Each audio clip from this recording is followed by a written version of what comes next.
इस भीड़ के मन में क्या है? जो कैमरे के सामने कुछ नहीं बोलते, उनके दिल में क्या है?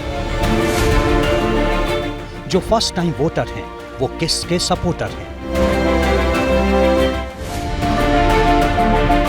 पंचायत से लेकर पार्लियामेंट तक यही सवाल वायरल है और नरेंद्र मोदी की चौंकाने वाली इलेक्शन स्ट्रेटजी ने राजनीतिक विश्लेषकों को भी उलझा दिया है। बीजेपी के वोटर की सुस्ती और शुरुआती 2 फेज में इंडिया गठबंधन के अच्छे प्रदर्शन के दावे भी चर्चा में हैं। और ये चर्चा प्रधानमंत्री तक भी पहुंची है और शायद यही वजह है कि हर बीतते दिन के साथ नरेंद्र मोदी की चुनावी कैंपेन और धारदार होती जा रही है।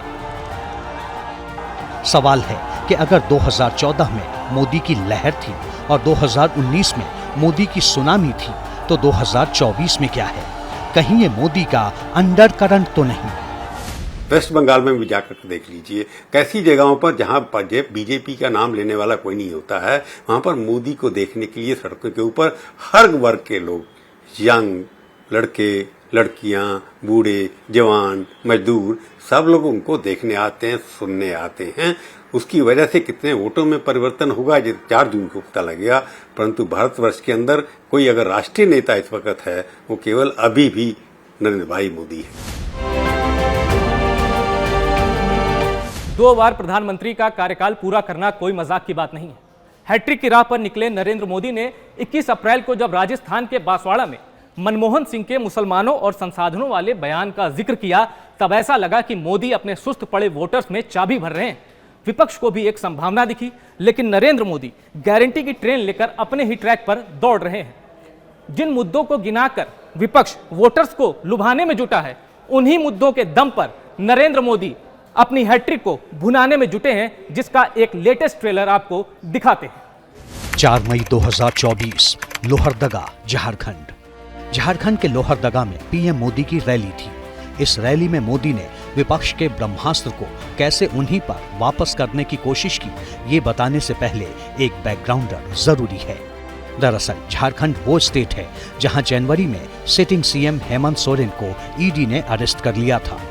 हेमंत सोरेन अभी रांची की बिरसा मुंडा जेल में है।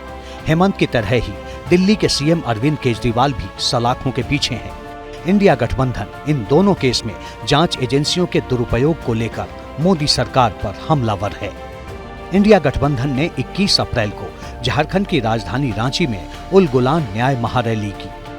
12 से ज्यादा पार्टियों ने शक्ति प्रदर्शन किया, मोदी की हैट्रिक को रोकने का दम भरा। इस महारैली में केजरीवाल और सोरेन के लिए कुर्सी खाली छोड़ी गई थी। इंडिया गठबंधन ने इस सिंबॉलिक तस्वीर से वोटर्स को मैसेज दे दिया।